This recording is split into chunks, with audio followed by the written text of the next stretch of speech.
പ്രസിദ്ധീകരിക്കാത്ത ജെ.ബി. Koshy commission റിപ്പോർട്ടിലെ നിർദ്ദേശങ്ങൾ നടപ്പിലാക്കിയെന്ന മുഖ്യമന്ത്രിയുടെ പരാമർശം വിവാദമാകുന്നു. ഒട്ടനവധി പ്രതിഷേധങ്ങൾ നടത്തിയിട്ടും ഫലമൊന്നും കാണാതിരുന്നിട്ട് ഇപ്പോൾ ഈ പരാമർശം നടത്തിയത് തെരഞ്ഞെടുപ്പ് മുന്നിൽ കണ്ടാണെന്നും വിമർശനം.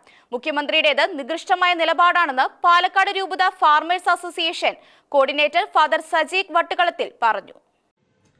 സംസ്ഥാന സർക്കാർ ജെ.ബി. കോശി കമ്മീഷൻ റിപ്പോർട്ട് നടപ്പാക്കിയെന്ന് ഒരു വാർത്ത കാണാൻ വേണ്ടിയിട്ടിടയായി. ഈ വാർത്തയുടെ വാസ്തവം പരിശോധിക്കുമ്പോൾ ഇത്തരത്തിലുള്ള ഒരു കമ്മീഷൻ റിപ്പോർട്ട് ഗവൺമെന്റ് സബ്മിറ്റ് ചെയ്തു എന്നുള്ള അറിവിനപ്പുറത്തേക്ക് യാതൊരു ഇൻഫോർമേഷനും ആ റിപ്പോർട്ടുമായി ബന്ധപ്പെട്ട് ഇതുവരെയും ഇവിടുത്തെ ഒരാളുകൾക്കും കിട്ടിയിട്ടില്ല എന്നുള്ളതാണ് അതിന്റെ സത്യം. അതായത് ഇവിടുത്തെ ക്രിസ്ത്യാനികളുടെ ക്രൈസ്തവ സമൂഹത്തിന്റെ ഇടയിലുള്ള ആളുകളുടെ അധസ്ഥിതി പരിശോധിക്കുവാനും അവരുടെ സാമ്പത്തിക പിന്നോക്കാവസ്ഥയും സാമൂഹിക പിന്നോക്കാവസ്ഥയും ഒക്കെ പരിശോധിക്കുവാനും പരിഹരിക്കുവാനും വേണ്ടിയിട്ട് വെച്ച ഒരു കമ്മീഷനാണ് ജെ.ബി. കോശി കമ്മീഷൻ എന്ന് നമുക്കറിയാം.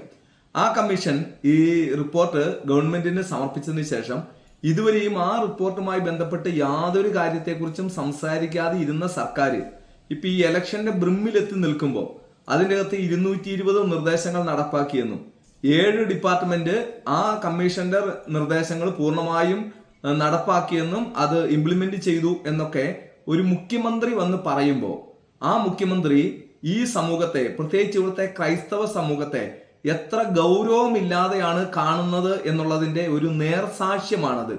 അപ്പൊ അതുകൊണ്ട് ഏതെങ്കിലും ഒരു രീതിയിലുള്ള കണ്ണിൽ പൊടിയിടലാണ് അദ്ദേഹം അതുകൊണ്ട് ഉദ്ദേശിച്ചത് എങ്കിൽ ആ ഉദ്ദേശം കൊണ്ട് അദ്ദേഹത്തിനും അദ്ദേഹത്തിന്റെ സംവിധാനത്തിനും ഉണ്ടാകാൻ പോകുന്ന അനന്തരഫലങ്ങൾ ദൂരവ്യാപകമാണ് എന്ന് പ്രത്യേകിച്ച് ഇവിടുത്തെ ക്രൈസ്തവ സമൂഹം അദ്ദേഹത്തെ ഓർമ്മിപ്പിക്കുന്ന കാര്യത്തിൽ വളരെ ഗൗരവമായി ചിന്തിക്കുമെന്നാണ് ഞാൻ കരുതുന്നത്. ഒന്നാമത്തെ ഒരു കാര്യം എന്ന് പറയുന്നത്, സാധാരണ ഇങ്ങനെ ഒരു ചൊല്ലുണ്ട്, അവൻ കുളിച്ചത് പുഴയറിഞ്ഞില്ല, അവൻ നടന്നത് റോഡ് അറിഞ്ഞില്ല എന്ന് പറയുന്നത് പോലെ അവൻ നടപ്പാക്കിയത് ഈ സമൂഹവും അറിഞ്ഞില്ല എന്നുള്ള ഒരു രീതിയിലേക്ക് വന്നു എന്നുള്ളതാണ് വാസ്തവം.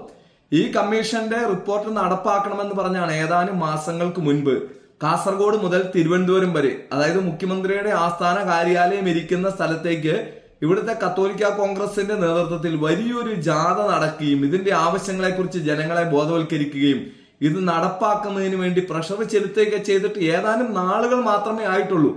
ആ സമയത്താണ് അന്നൊന്നും സംസാരിക്കാതെ ഇരുന്ന മുഖ്യമന്ത്രി ഇപ്പൊ ഈ ഇലക്ഷന്റെ അജണ്ട സെറ്റ് ചെയ്യുന്ന സമയത്ത് കത്തോലിക്കരെ പ്രീതിപ്പെടുത്തുവാനും ക്രിസ്ത്യൻസിന്റെ കണ്ണിൽ പൊടിയിടുവാനും വേണ്ടിയിട്ട് ഇങ്ങനെ ഒരു റിപ്പോർട്ട് നടപ്പാക്കി എന്ന് വന്ന് പറയുന്നത്. അതുകൊണ്ട് ഇത്തരം കാര്യങ്ങൾ പറഞ്ഞുകൊണ്ട് പൊതുസമൂഹത്തിന് മുൻപില് ബഹുമാനപ്പെട്ട മുഖ്യമന്ത്രി അപഹാസ്യനായി മാറരുത് എന്നാണ് ഈ നാട്ടിലെ ഒരു സാധാരണ പൗരൻ എന്ന രീതിയിൽ എനിക്ക് മുഖ്യമന്ത്രിയോട് പറയാനായിട്ടുള്ളത്.